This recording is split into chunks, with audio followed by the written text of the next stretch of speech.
বৌদি এবার আমি যাই, তোমার স্বামী এসে যাবে। আরে দরজা খুলছো কেন?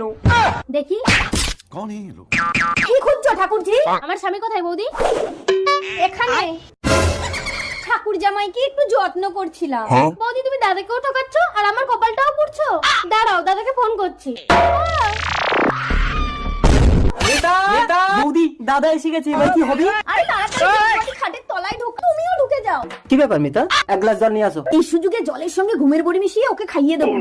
এত দেরি করছে কেন জল আনতে? এই নাও জল। ঠিক আছে তুমি যাও।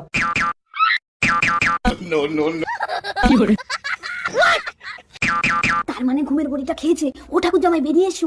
ঘুমের বড়ি খাইয়ে দিয়েছি, এখন এটাকেও বালিশ চাপা দিয়ে মেরে দুজন পালিয়ে যাব। ও তার মানে এরা দুজনে মিলে আমার বোনকে মেরে দিয়েছে। Hello police. বালিশ দিয়ে মুখ চেপে ধরবে। চাপো চাপো জোরে চাপো।